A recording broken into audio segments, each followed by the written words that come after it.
पिछली क्लास में हम लोगों ने देखा था कि जो है लाइव प्रोसेस में इसका डेफिनेशन क्या होता है, और डेफिनेशन के साथ साथ जो है इसमें जो न्यूट्रिशन है, जो फर्स्ट प्रोसेस हम लोग पढ़ रहे थे, तो न्यूट्रिशन कितने प्रकार का होता है। तो हम लोगों ने देखा था न्यूट्रिशन जो है दो प्रकार का है, एक ऑटोट्रॉफिक न्यूट्रिशन है, दूसरा हेटेरोट्रॉफिक न्यूट्रिशन है। और ऑटोट्रॉफिक न्यूट्रिशन जो है ये ऐसे ऑर्गेनिज्म में होता है जो जिसमें क्लोरोफिल होता है, ये सब आप पढ़े हैं कल।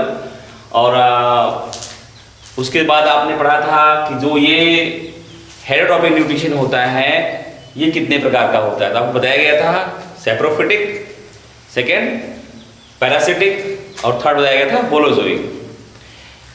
और उसके बाद हम लोगों ने पढ़ा था photosynthesis.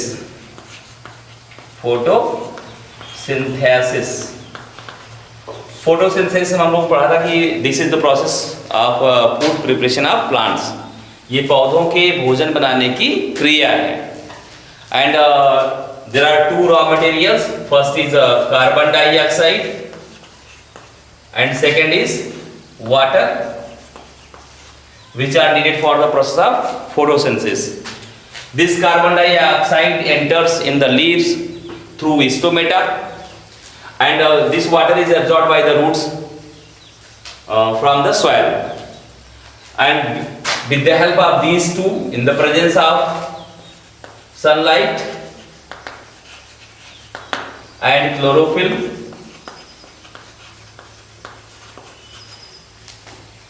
the food is manufactured and the oxygen is released as a by product।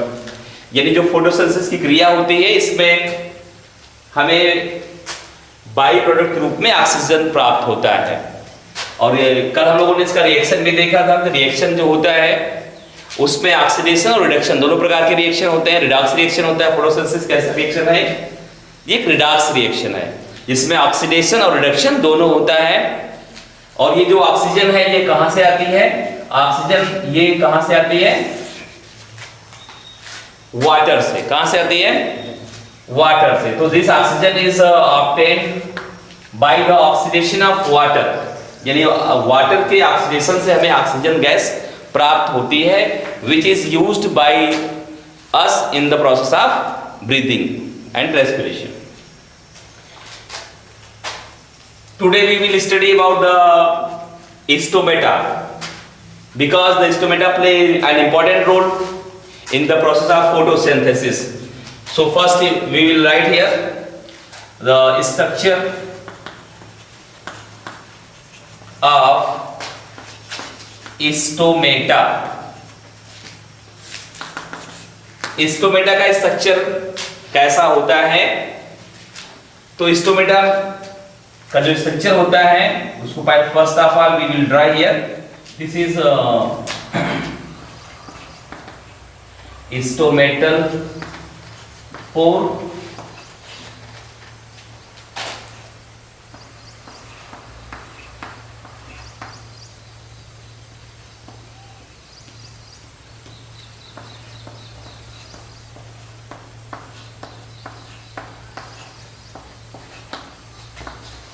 These are chloroplast guard cells। तो ये स्टोमेटा का स्ट्रक्चर है, इसमें आप देख रहे हो कि ये स्टोमेटल पोर है, ये क्लोरोप्लास्ट है ग्रीन पिगमेंट, और ये आपका गार्ड सेल्स है।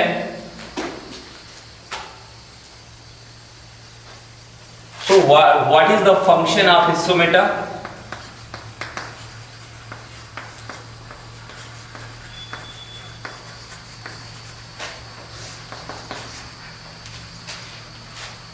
तो स्टोमेटा का फंक्शन क्या है, कार्य क्या है स्टोमेटा का। Stomata first of all you can say that stomata provides और facilitate a passage to enter और for the gaseous exchange। यानी जो स्टोमेटा होता है ये गैसों के आदान प्रदान के लिए, यानी एक्सचेंज के लिए, यानी कार्बन डाइऑक्साइड लीव्स में एंटर करेगा, प्लांट्स में एंटर करेगा थ्रू स्टोमेटा, और ऑक्सीजन जो है यहाँ से बाहर आएगा। तो this provides gaseous exchange, passage for the gaseous exchange. और ये जो गार्ड सेल्स हैं these guard cells control the opening and closing of the instrumental pore. ये जो पोर है, जो छिद्र है, इसको खोलने में और बंद करने में कंट्रोल कौन करता है? These guard cells. तो ये गार्ड सेल्स जो होती हैं, ये कंट्रोल करते हैं opening and closing of the इंस्ट्रूमेंटा.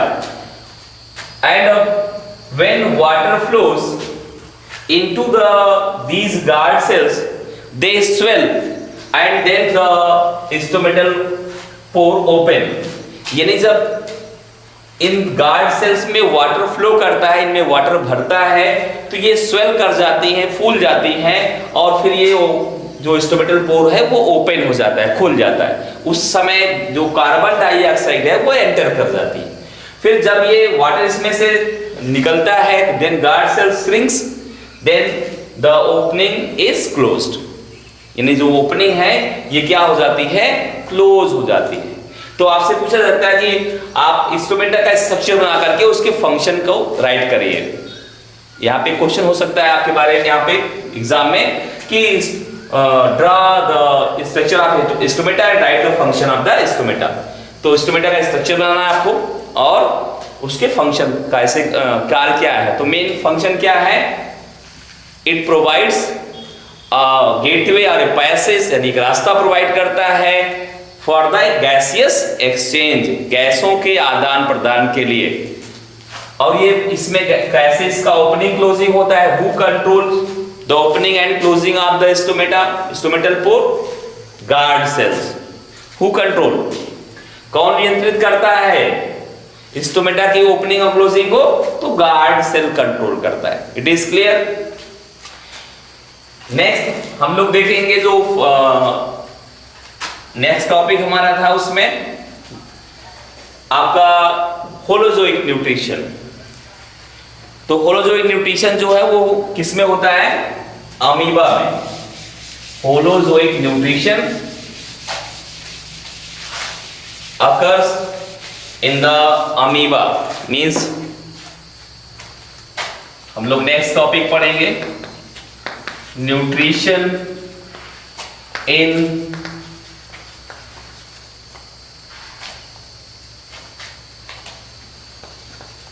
Amoeba.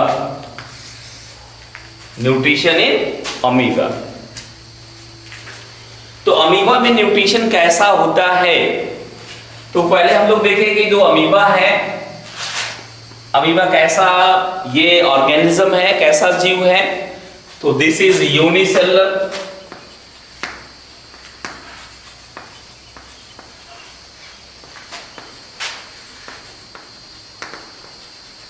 Amoeba is a unicellular. Unicellular means it is made up of single cell. It is made up of single cell. यानी amoeba जो है ये यूनिसेलुलर होता है. इसका मतलब ये हुआ ये एक सिंगल सेल से बना होता है. This is eukaryotic.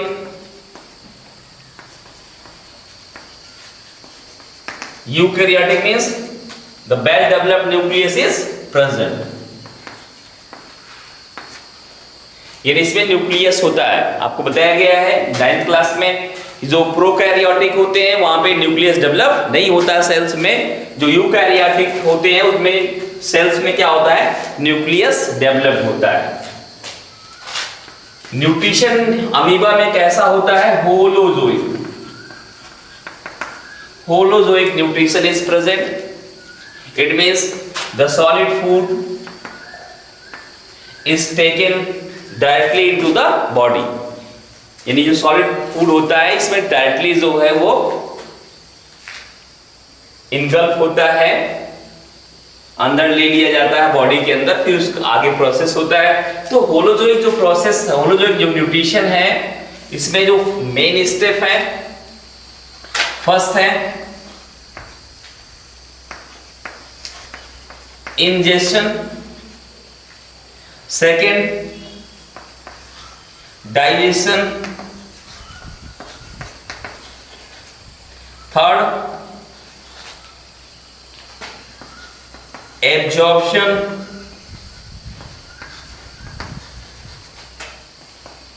Fourth assimilation and fifth egestion.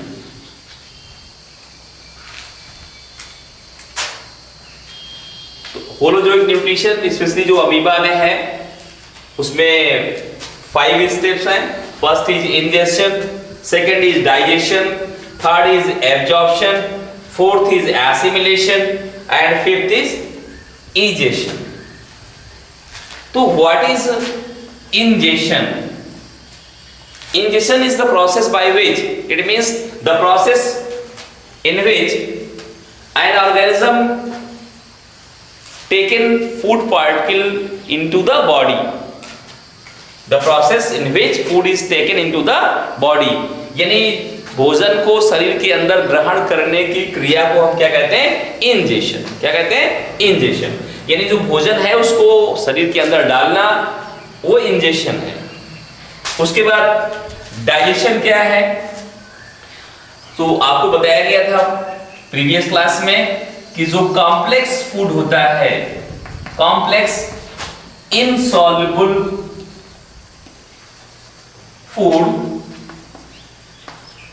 is converted into simpler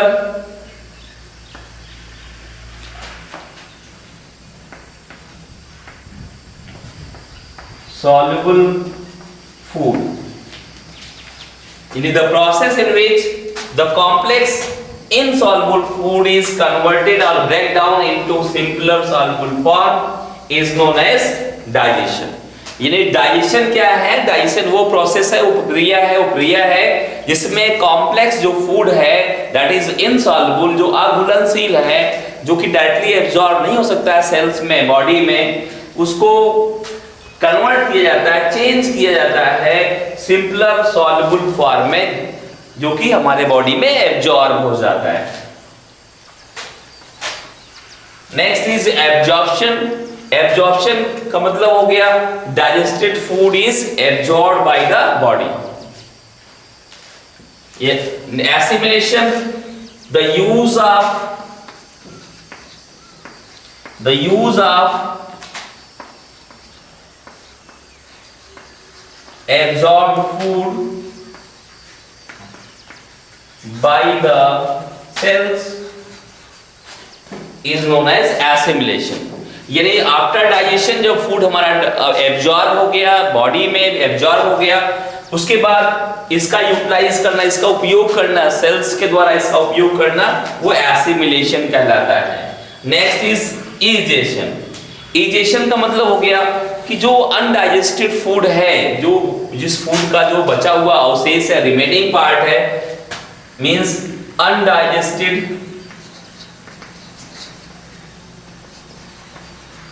food is thrown out from the body. यानी जो अनडाइजेस्टेड फूड मटेरियल है उसको शरीर से बाहर निकालना, उसको शरीर से बाहर निकालना, वो क्या हो गया? इजेशन। क्या हो गया? इजेशन। तो ये इतनी प्रोसेस है जो कि होलोजोइक न्यूट्रिशन में हो रही है, और इसको हम लोग बाई फिगर के द्वारा अमीबा में देखेंगे तो अमीबा में कैसे जो है ये सारी प्रोसेस होती है।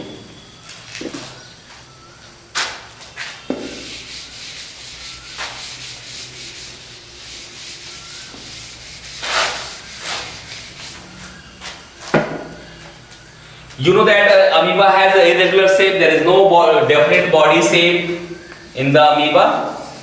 Suppose that this is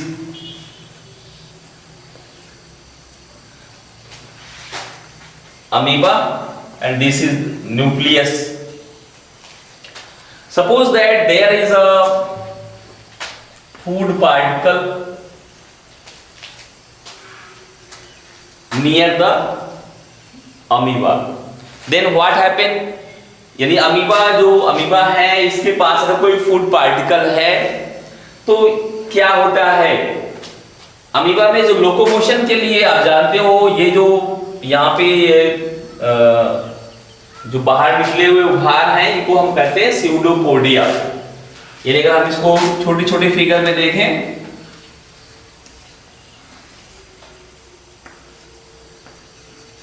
तो इसको बोलते हैं ये क्या है, स्यूडोपोडिया। स्यूडो मीन्स होता है false, podia means feet, legs, यानी ये फॉल्स फीट है, यानी फॉल्स माने झूठा, यानी एक बनावटी, एक दिखावटी। ये इसके लेग्स हैं, पैर हैं, जिनके द्वारा ये लोकोमोशन करता है वाटर में। तो ये क्या करता है, जब ये फूड पार्टिकल को, सपोज करिए यहाँ पे कोई फूड पार्टिकल है, तो ये क्या करता है, ये ऐसे स्यूडोपोडिया को डेवलप करता है जिससे ये फूड पार्टिकल को अपने बॉडी के अंदर ले। तो यहाँ पे ध्यान देना, सेकेंड स्टेप में ये फर्स्ट हो गया, तो अब क्या होगा यहाँ पे, injection. It means this food particle is taken by this amoeba into the body. तो क्या होगा, ये फूड पार्टिकल, मान लो ये फूड पार्टिकल है, अब यहाँ पे ये क्या करेगा, अपने स्यूडोपोडिया को इस प्रकार से यहाँ पे डेवलप करेगा।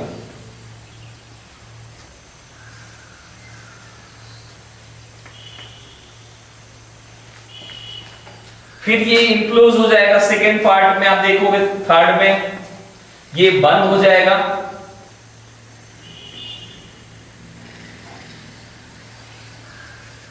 अब ये फूड पार्टिकल अंदर आ गया और इसके यहां पे एक वैक्यूल बन जाएगा, यानी ये न्यूक्लियस है, तो ये हो गया वैक्यूल, और इस वैक्यूल के अंदर हो गया फूड पार्टिकल। तो ये हो गया प्रोसेस ऑफ इंजेक्शन। ये क्या हो गया, इंजेक्शन। अगर हम कहें तो ये क्या हो गया भाई, इंजेक्शन इन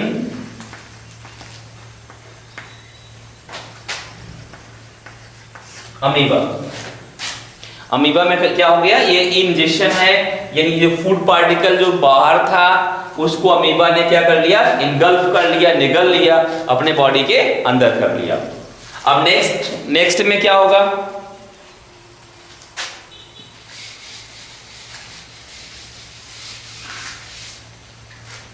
सेकेंड, ये थर्ड हो गया। फोर्थ स्टेप में दिस इज न्यूक्लियस, ये वैक्यूल है। So here is digestive enzymes secreted by the cell of the amoeba enters in the vacuole.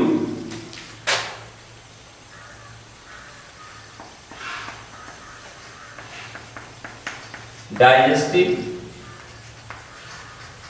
enzyme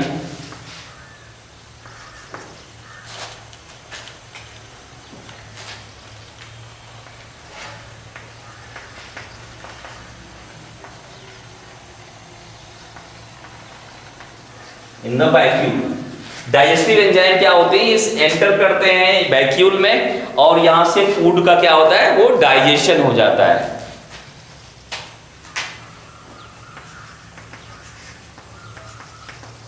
digestion of food. तो second step, digestion of food कैसे होता है, तो यहाँ पे डाइजेस्टिव एंजाइम सेल के द्वारा सीक्रेट होते हैं, जो कि वैक्यूल के अंदर एंटर करते हैं और फूड पार्टिकल्स को क्या करते हैं, डाइजेशन में आप जानते हो, break down of complex food into simple form. तो कॉम्प्लेक्स फूड जो होता है डाइजेशन में, कॉम्प्लेक्स फूड क्या होता है, वो सिंपल फॉर्म में कन्वर्ट हो जाता है। अब यहाँ पे हम लोग देखेंगे फोर्थ, ये तो फोर्थ स्टेप हो गया, फोर्थ आपका हो गया। फिर नेक्स्ट क्या होगा यहाँ पे, एब्जॉर्प्शन, यानी जो डाइजेस्टेड फूड यहाँ पे है वो, ये डाइजेस्टेड फूड जो है ये यहां से ये बॉडी में एब्जॉर्ब हो जाएगा।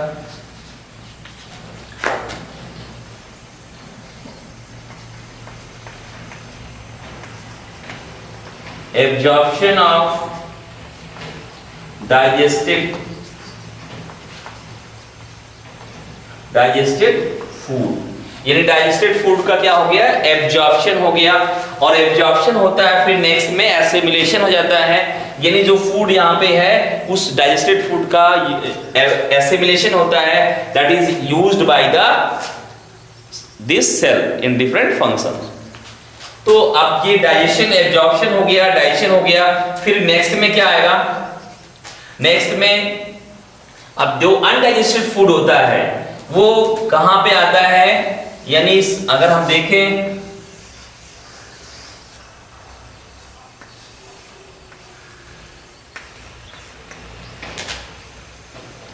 तो अनडाइजेस्टेड फूड जो है ये नियर जो है सेल मेम्ब्रेन है, जो ये सेल मेम्ब्रेन है यानी सेल सरफेस है, यहां पे आ जाता है अनडाइजेस्टेड फूड, और फिर ये इस बॉडी के बाहर हो जाता है। This is undigested food. Undigested foods ये क्या होता है नेक्स्ट स्टेप में? That is fifth, figure number fifth, that is figure number 6। ये हो गया बार।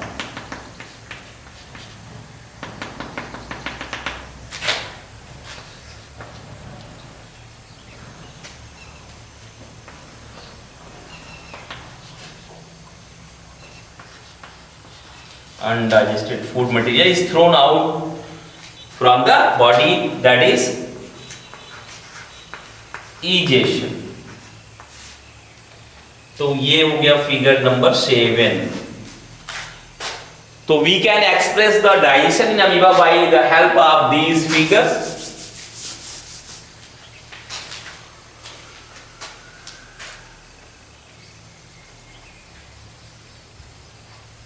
फर्स्ट में आपने देखा कि there is a food particle near the amoeba. Amoeba के आसपास अगर कोई फूड पार्टिकल होता है तो अपने स्यूडोपोडिया जो कि फाल्स फीट होते हैं, which help in the process of locomotion, जो उसको गमन के लिए चलने में हेल्प करते हैं, ये बनते बिगड़ते रहते हैं, इसलिए इनको हम फाल्स फीट कहते हैं। They are not permanent. तो ये इस अपने जो स्यूडोपोडिया उसको डेवलप करता है और इस जो फूड पार्टिकल है इसको अपने स्यूडोपोडिया के द्वारा घेर करके इसको अपने बॉडी के अंदर कर लेता है, और यहाँ पे जो फूड पार्टिकल होता है वहां पे एक वैक्यूल बन जाता है, और ये वैक्यूल के अंदर ही डाइजेशन होता है।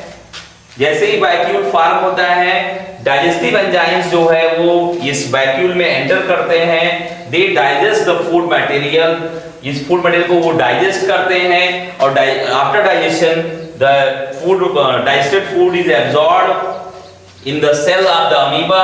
यानी अमीबा के सेल में ये डाइजेस्टेड फूड एब्जॉर्ब होता है, फिर एसिमिलेशन हो जाता है उसका, यानी उस डाइजेस्टेड फूड को यूज कर लिया जाता है, और जो बचा हुआ रिमेनिंग पार्ट है जो कि अनडाइजेस्टेड फूड मटेरियल है वो बॉडी के बाहर उसको थ्रोन आउट कर दिया जाता है, निकाल दिया जाता है, जिसको हम कहते हैं इजेशन। तो फर्स्ट इज इंजेशन यानी भोजन को अपने अंदर लेना, आप देख रहे हो with the help of these figures, digestion, then absorption, then assimilation, and then fifth is egestion. तो ये इस प्रोसेस के द्वारा, इस फिगर के द्वारा हम अमीबा में न्यूट्रिशन को स्टडी कर सकते हैं। तो नेक्स्ट टॉपिक पे हम लोग देखेंगे डाइजेशन इन ह्यूमंस, यानी मनुष्य में, मानव में डाइजेशन कैसे होता है, और उसमें पूरा उस एलिमेंट्री कैनाल होता है कि, और उसके क्या क्या मेन पार्ट होते हैं, डाइजेशन कहाँ से स्टार्ट होता है, किस पार्ट में कौन सा एंजाइम सिक्रीट होता है, कौन सा एंजाइम जो मेन कंपोनेंट ऑफ फूड होते हैं जैसे प्रोटीन है तो उसका डाइजेशन कैसे होता है, कार्बोहाइड्रेट का कैसे होता है, फैट का कैसे होता है। तो इसके बारे में हम लोग डिटेल स्टडी नेक्स्ट टॉपिक में करेंगे, नेक्स्ट डे।